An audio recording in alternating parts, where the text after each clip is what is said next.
Gals, and welcome back to my channel. If you're new here, hi, my name is Hillary, and if you are a returning subscriber, then you must be a crazy hilly, and welcome back. If you guys like the content you're about to see, feel free to give me a like, subscribe, or leave a comment down below talking about what we're going to talk about tonight. And also, there's merch down there, so if you got a hankering for something that's crazy hilly inspired, write down the link. There's merch, so if you want that, that's there. All right, let's just get right on into what we're going to talk about. Tonight, we are going to be covering the unsolved murder of JonBenet Ramsey. Now, this case really grinds my gears because I was researching it kind of before I even decided to make a video about it. Years and years, I've been looking in onto this, watching other people's videos, and it just makes me really mad, so let's get into it. 6-year-old JonBenet Ramsey made national headlines when it was found that she was murdered in 1996, Boulder, Colorado, and her murder to this day is still unsolved. JonBenet Ramsey was a child beauty queen. She was born into a very affluent family. Her father, JonBenet Ramsey, and her mother, Patricia, also known as Patsy Ramsey. She had a little brother who was 9 at the time of her murder, whose name was Burke. And yeah, a lot of people aren't a big fan of the fact that she was a child pageant queen, which I'm not really either. I'm not really into that whole, dress up kids to make them look like adults and parade them on stage. But her mother at the time, or years before, was also a beauty queen. So, she put her daughter into beauty queen pageants, I guess. Child pageants. She was murdered in her home on December 26, 1996 in Boulder, Colorado, and it's still unsolved to this day. It was plastered all over the news. It is one of the biggest media circuses for a murder, so it's very, very, very well known. Her father was a multi-millionaire businessman. Like, he had a lot of money. They had this great huge mansion-like house in Colorado that they dressed up all the time for Christmas. They had multiple Christmas trees. Like, they were really rich. On the morning of December 26, 1996, Patsy Ramsey, the mother, called the police because she had found this 3-paged ransom note. Now, this ransom note was massive, and it was pre-written, so not only was it written on the mother's notepad, but it had been practiced, which is a little bit weird for ransom notes. Usually they're like kind of quick. I suppose that's kind of what the police say. Not a lot of people sit there and practice on a ransom note in a house that they've committed a crime in. But I'm going to read you this note, and I put up the picture of this note right now, and you can kind of understand why the mom was so freaked out when she called the cops. Mr. Ramsey, listen carefully. We are a group of individuals that represent a small foreign faction. We respect your business, but not the country that it serves. At this time, we have your daughter in our possession. She is safe and unharmed, and if you want her to see 1997, you must follow our instructions to the letter. You will withdraw $118,000 from your account. $100,000 will be in $100 bills, and the remaining $18,000 in $20 bills. Make sure that you bring an adequate size attaché to the bank. When you get home, you will put the money in a brown paper bag. I will call you between 8 and 10 a.m. tomorrow to instruct you on the delivery. The delivery will be exhausting, so I advise you to be rested. If we monitor you getting the money early, we will call you early to arrange an earlier delivery of the money, and hence an earlier pickup of your daughter. Any deviation of my instructions will result in the immediate execution of your daughter. You will also be denied her remains for a proper burial. The 2 gentlemen watching over your daughter do not particularly like you, so I advise you not to provoke them. Speaking to anyone about your situation, such as the police, FBI, etc., will result in your daughter being beheaded. If we catch you talking to a stray dog, she dies. If you alert the bank authorities, she dies. If the money is in any way marked or tampered with, she dies. You will be scanned for electronic devices, and if any are found, she dies. You can try to deceive us, but be warned that we are familiar with law enforcement, countermeasures, and tactics. You stand a 99% chance of killing your daughter if you try to outsmart us. Follow our instructions, and you stand a 100% chance of getting her back. You and your family are under constant scrutiny, as well as the authorities. Don't try to grow a brain, John. You are not the only fat cat around, so don't think that killing will be difficult. Don't underestimate us, John. Use that good Southern common sense of yours. It is up to you now, John. Victory, SBTC. Now, right off the bat, that's a long letter to be writing to somebody as a ransom. You know, usually it's just like, daughter abducted, $100,000 or she dies. You know, kind of like straightforward to the point. This was really long. Some of the information in it as well, like the amount of money that they asked for, $118,000, had been John's bonus for that year. It was exact on the dot, so it was kind of speculated that this person was either involved with him or knew about his work, because how else would they know what his bonus was? Now, obviously, they're freaking out, and they call the police, and the police come over, and apparently it was very understaffed for police that year or day in Boulder, Colorado.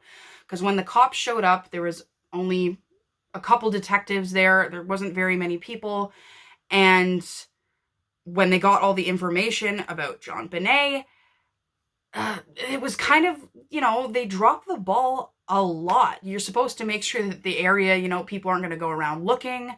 And at this point, everyone and their mother was over at the Ramsey house because they called all their friends and they were like, oh my God, she's missing. So a bunch of people were upstairs. Because there wasn't a lot of police, the main detective asked John, you know, we'll go search from the house up and go see if we can find anything, which again is a weird maneuver for the police. Like, why are you asking any of the family members to go looking? What if she was in the house? What if she was dead in the house? Which she was.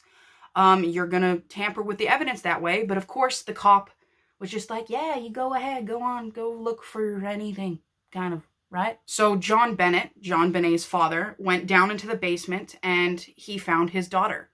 And his daughter was passed away. She had a head injury, so like cracked her skull, but what she ultimately died from was strangulation. There was a garrote that was found around her neck, which was made out of one of Patsy's paintbrushes from her hobby kit. And of course, finding his daughter on the ground, deceased, he picked her up and he took her upstairs and immediately contaminated the entire scene. So good job, police. Now, upon arriving at this scene, the cops kind of already thought that it was weird.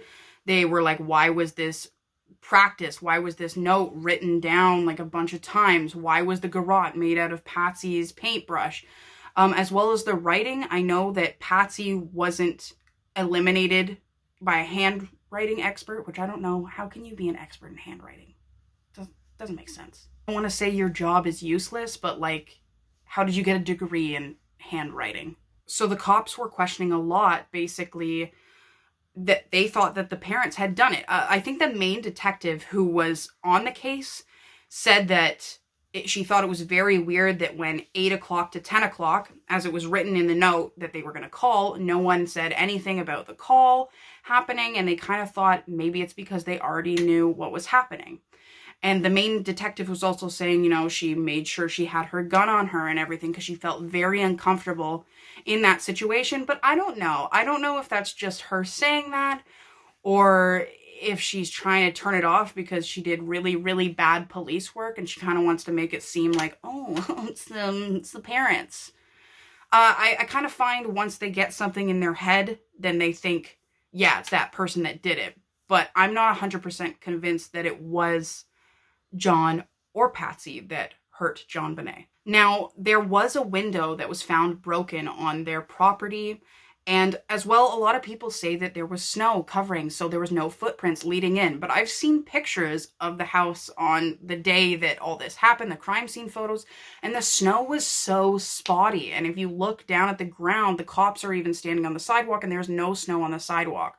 So to me, it's not impossible to think that someone just walked on up, broke a window, and went in. They also say that maybe it was staged a little bit because there was a cobweb that was on the window and like, oh, someone clearly would have brushed that off if they came in. But I don't know. Spiders make webs so quick, man. Like, I've seen a spider make a web in like an hour. You ever go out, you know, you're going to work and then there's a spider web on your car and you're like, yo, that wasn't there yesterday. Spiders make web quick, so I don't think that that's a rule out for murder. Now, during the autopsy, there was pineapple found on JonBenet's stomach. And the night before, when they had taken the autopsy photos and everything, there was pictures and there had been pineapple and milk on the counter, which ew, it sounds disgusting to me, but I guess that was just like a treat that their family enjoyed. And a lot of people thought that what had happened was Burke and Patsy, because they tested the DNA and everything, and Burke and Patsy were the ones that were eating the pineapple. A lot of people thought that maybe JonBenet reached in and grabbed a piece of pineapple and ate it, and Burke was upset and hit her in the head, and then they staged all of this to protect their younger son. Do I fully believe that? I don't think so. Now, they lived in this huge house. Like, this house was ginormous. It was, again, multi-millionaire. I think that the parents had a room, like a whole floor to themselves. Then there was the kids' kind of area. Then I think they had the main and then the basement. It was like a pretty large house. So is that weird, like, to say that someone could have just snuck into your house and hid there and you wouldn't notice? Because there's only 3 people in this family. I'm sure they don't always go down the basement, so it's not weird to say some psychotic person came in here and just wrote a bunch of stuff on Patsy's notepad and left it out. I really think that maybe she was walking around, you know, it was the day after Christmas, kids get excited, they want to play with their toys, something like that maybe, and somebody happened to break in and took her down into the basement where no one could hear her. There was screams or some sort of ruckus heard by neighbors at one point, but not by the Ramseys themselves, because I think the way that their house is, how big it is, and how far up the parents are, you're not going to hear commotion happening when you're like 4 floors above your kid. Now, it's all kind of up to you guys. What do you guys think? Do you guys think that the Ramseys 100% did it? They were the ones? Or do you think that someone possibly snuck into their house and got JonBenet? I personally think that there is a big chance that someone came in and that the cops dropped the ball many a time, because we've seen it happen before. If you go back and look at one of my videos, Ketty Cabin, I'll link it down below. Ketty Cabin murders, cops dropped the ball. And this one, the cops dropped the ball majorly, and it's definitely the reason that this case is still unsolved. So feel free to leave a comment down below.